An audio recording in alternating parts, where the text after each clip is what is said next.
Assalamualaikum warahmatullahi wabarakatuh. Perkenalkan, nama saya Sylvia Putri Rahmawati dan rekan saya Rike Dwi Azriani. Kami di sini akan menjelaskan hasil review buku yang berjudul Early Childhood Intervention dengan submateri Section of Psychodiagnostic Report Building Comprehensive Assessment System in Early Intervention Early Childhood Special Education. Membangun sistem penilaian komprehensif dalam intervensi dini atau pendidikan khusus. Praktisi dalam intervensi dini atau pendidikan khusus anak usia dini ini memiliki sejarah panjang dalam melakukan penilaian untuk membantu menginformasikan keputusan tentang kelayakan untuk layanan, merencanakan program intervensi berdasarkan tujuan dan hasil individual, dan memantau kemajuan anak menuju kinerja anak dengan kinerja mereka sendiri sepanjang waktu. Tanpa menyertakan informasi tentang kinerja yang diharapkan, sulit untuk menilai apakah skor menunjukkan perolehan atau menguasai keterampilan yang cukup terkait dengan konstruk. Skor tertinggi yang mungkin adalah 25 dan respon item rata-rata yang akan ditentukan dengan menjumlahkan respon untuk kelima item dan membaginya dengan 25. Skor pertumbuhan mengacu pada seperangkat metrik yang membandingkan respon item rata adalah jumlah semua respon item dalam set dibagian dengan skor tertinggi yang mungkin untuk item set. Misalnya untuk set item di mana item dapat memiliki respon antara 0 dan 5 dan ada 5 item. Memahami bagaimana penerbit, tes, atau pengguna penilaian lainnya telah menggabungkan tanggapan item dan mereka harus menggunakan metode yang sama untuk menilai penilaian. Sering menentukan metode disukai untuk menggabungkan tanggapan item dan metode ini sering dikaitkan dengan rata normatif. Mereka yang mengelola penilaian, menafsirkan skor, dan membuat keputusan berdasarkan skor ini perlu. Selanjutnya itu metrik untuk meringkas informasi dari penilaian. Nah, ada banyak cara berbeda untuk menggabungkan satu set item termasuk menambahkan semua bersama-sama atau menghitung respon item rata-rata. Penerbit tes data dari penilaian berbasis kurikulum bila diberikan berulang kali pada jadwal tertentu, misalnya 2-4 kali setahun untuk bayi dan balita. Dan setiap tahun untuk anak-anak prasekolah, tinjauan ini berfungsi sebagai dasar untuk mengidentifikasi perubahan yang harus dilakukan dalam tujuan intervensi, strategi, atau layanan. Kemajuan, tujuan dan hasil tertulis di IEP dan IFSP harus ditulis agar terukur. Kemajuan anak dalam mencapai tujuan dan hasil harus ditinjau bersama orang tua setiap 6 bulan. Penilaian untuk tujuan pemantauan kemajuan anak juga diwajibkan oleh Undang-Undang Pendidikan Penyandang Disabilitas. Beberapa sumber data dapat dikumpulkan dan dievaluasi untuk menginformasikan keputusan pemantauan dalam kurikulum prasekolah umum. Prasekolah umum. Penilaian yang digunakan untuk merencanakan program harus membantu menginformasikan keputusan tentang instruksi individual atau dukungan bahwa seorang anak penyandang cacat perlu mengakses dan berpartisipasi di FSP untuk bayi dan balita, serta layanan khusus yang akan diberikan, dan format penyampaian layanan. Anak kecil penyandang disabilitas harus memiliki akses dan berpartisipasi dalam kurikulum. Perencanaan program bertujuan untuk menginformasikan keputusan tentang tujuan atau hasil yang akan ditentukan pada program pendidikan individual. Untuk anak-anak yang prasekolah atau rencana layanan keluarga individual atau untuk semua anak kecil di negara bagian yang diketahui berisiko mengalami keterlambatan pertumbuhan dan perkembangan mereka. Secara tradisional, screening status perkembangan perilaku atau kesehatan telah disediakan secara berkala yang tinggal di dalam wilayah jangkauan mereka dalam upaya untuk mendefinisikan mereka yang membutuhkan penilaian lebih lanjut dan yang membutuhkan intervensi segera mungkin. Beberapa negara bagian menawarkan pemeriksaan berkala. Screening perkembangan diperlukan dalam waktu 45 hari setelah pendaftaran untuk semua anak yang terdaftar di Head Start. Beberapa distrik sekolah menyediakan layanan screening perkembangan untuk semua anak kecil. Hasil pemeriksaan positif seringkali mengarah pada rujukan untuk penilaian lebih lanjut guna menentukan anak mana yang mungkin memerlukan peralatan, layanan atau instruksi khusus yang ditargetkan. Misalnya, untuk menginformasikan salah satu dari 3 keputusan. Yang pertama itu lulus atau layar negatif, yang kedua tidak lulus atau layar positif, dan yang ketiga perlunya penyaringan lanjutan atau lebih dekat atau pemantauan. Definisikan anak-anak yang harus dirujuk untuk penilaian lebih lanjut dan lebih komprehensif relatif terhadap perkembangan, perilaku, pendengaran, penglihatan, atau kesehatan. Biasanya data dari penyaringan digunakan. Tinjauan singkat masing-masing dari 5 fungsi penilaian di bawah ini menggambarkan berbagai tujuan penilaian secara tradisional yang dilakukan. Screening mengacu pada penilaian singkat yang dirancang untuk evaluasi program atau akuntabilitas. Yang pertama itu penyaringan, yang kedua menentukan kelayakan untuk intervensi dini atau pendidikan khusus, yang ketiga perencanaan program, yang keempat memantau kemajuan anak sebagai hasil intervensi, dan yang kelima fungsi penilaian tradisional EI atau ECSE. Nah, 5 fungsi atau tujuan penilaian yang berbeda telah didefinisikan dalam literatur EI atau ECSE. Tujuan tersebut yang sudah direncanakan. Baik, di sini saya akan melanjutkan materi yang sebelumnya sudah diterangkan oleh Sylvia Putri. Skor yang direferensikan adalah skor yang telah dipetakan ke kinerja sampel referensi atau perangkat standar. Sangat penting bagi pengguna jenis skor ini untuk memahami karakteristik sampel atau standar yang digunakan untuk pemetaan ini. Skor direferensikan ini hanya berguna jika sampel atau standar yang digunakan untuk menurunkannya memungkinkan kesimpulan dan perbandingan yang berarti. Data dikumpulkan pada sampel yang mewakili anak-anak dari berbagai usia. Kinerja anak-anak dalam kelompok usia yang berbeda dihitung dari sampel ini, dan skor mentah yang diharapkan berdasarkan kelompok usia ditentukan. Contoh penilaian di mana kinerja sampel normal digunakan untuk membuat skor yang setara dengan usia adalah Battle Development Inventory Second Edition.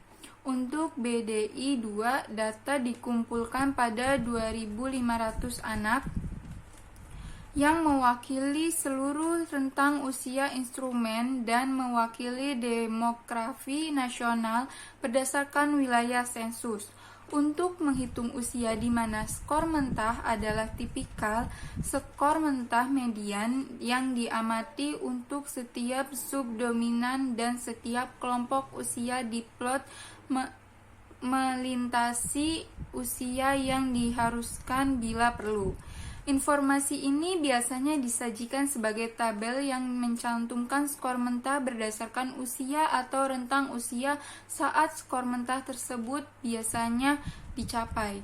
Ketika respon item dalam satu set item dijumlahkan untuk satu anak, skor mentah anak tersebut terletak dari tabel yang dijelaskan di atas, dan usia atau rentan usia terkait dengan skor itu. Manfaat metrik ini adalah mudah ditafsirkan oleh pengguna mengingat skor dilaporkan dalam bulan atau tahun, yang merupakan metrik intuitif. Skor standar digunakan untuk menggambarkan fungsi seorang anak relatif terhadap sekelompok anak yang diharapkan akan berprestasi pada tingkat yang sama dengan anak target.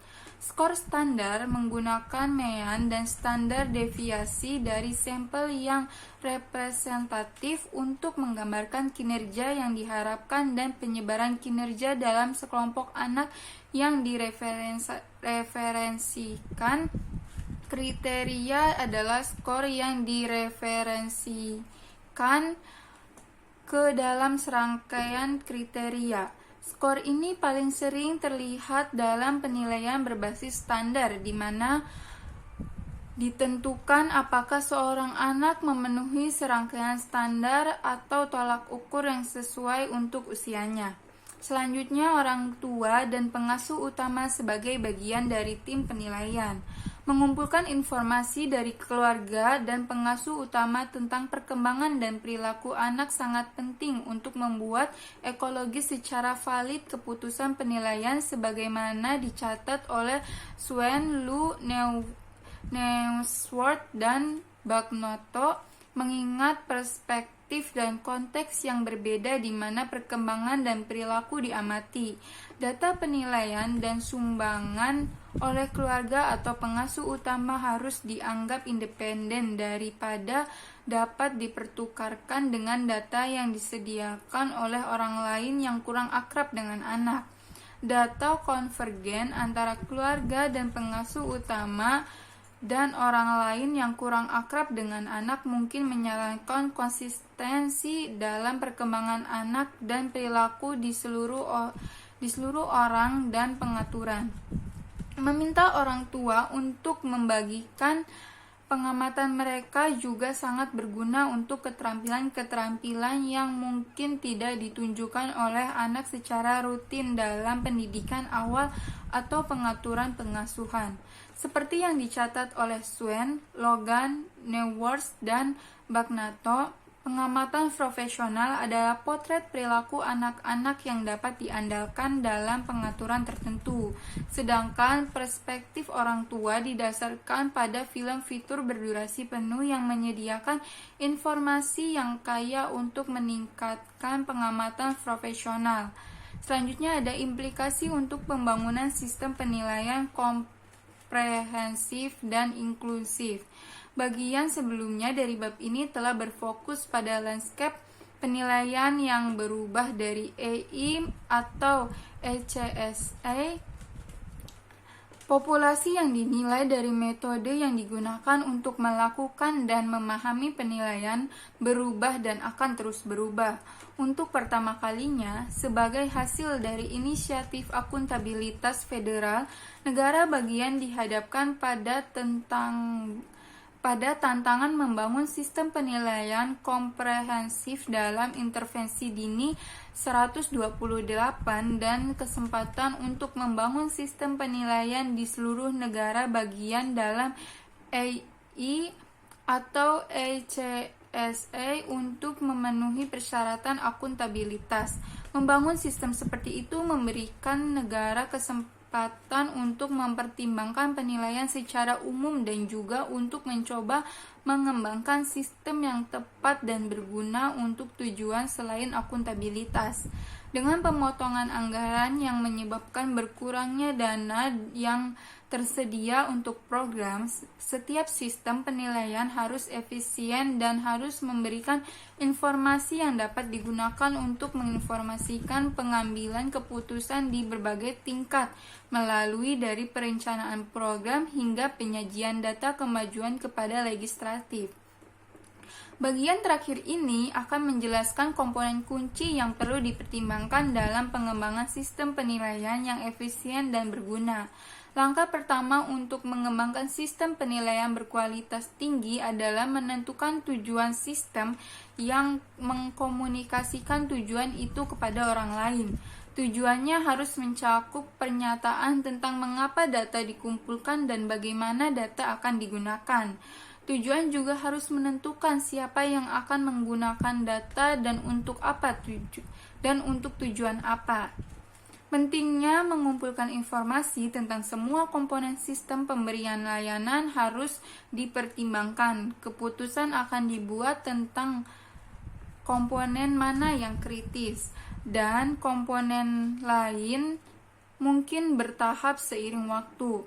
Pemangku kepentingan sangat penting untuk menentukan prioritas elemen data, frekuensi pengumpulan data, dan komponen layanan untuk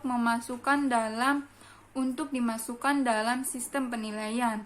Pemangku kepentingan dapat membantu menetapkan prioritas ini kepada mereka memahami bagaimana elemen data terwujud dalam sistem dan bagaimana sistem akan berdampak pada sistem pembelajaran layanan. Setelah tujuan dikembangkan, tujuan tersebut harus tersedia bagi administrator lokal, penyedia layanan, dan masyarakat umum, dan komentar harus dikumpulkan secara sistematis. Berbagai tujuan akan memberikan kesempatan bagi orang-orang untuk berinteraksi terhadap sistem, memungkinkan adaptasi dilakukan sebelum pekerjaan pengembangan sistem yang mahal sedang berlangsung. Setelah tujuan dan ruang lingkup sistem penilaian ditentukan, penting untuk memutuskan pendekatan pengumpulan data dan transmisi yang paling sesuai dengan sistem penilaian dan upaya pengumpulan data yang saat ini dilaksanakan dan penerapkan pendekatan ini. Praktik yang direkomendasikan dalam penilaian anak kecil harus dipertimbangkan untuk memastikan bahwa data berkualitas tinggi dan tidak terganggu oleh prosedur yang disalahpahami. Kebijakan dan prosedur harus jelas dan mudah diakses oleh orang-orang yang menetapkan sistem penilaian. Seringkali persyaratan penilaian tambahan ini akan ditempatkan pada staf yang sudah overburdened. Penilaian anak-anak penyandang disabilitas memberikan informasi penting bagi orang tua, guru, pengasuh, dan pemangku kepentingan di DEI atau ICSA. Penilaian adalah alat yang dapat digunakan untuk menginformasikan pengambilan keputusan ketika dilakukan dengan tepat. Dalam desain dan implementasi sistem penilaian, pengguna harus mempertimbangkan tujuan sistem, keragaman populasi dan yang akan dinilai, keselarasan prosedur administrasi dengan praktik terbaik, dan dalam proses terhadap peserta. Dalam bab ini, kami telah menyorot isu terkini dalam penilaian anak penyandang disabilitas, termasuk tujuan baru untuk penilaian, termasuk keluarga, penilaian anak yang beragam secara budaya dan bahasa, akuntabilitas, dan pemantau kemajuan. Kami telah menyajikan informasi tentang praktik terbaik saat ini dalam penilaian untuk anak penyandang disabilitas. Itu tadi presentasi dari kelompok kami. Kurangnya mohon dimaklumi. Wassalamualaikum warahmatullahi wabarakatuh.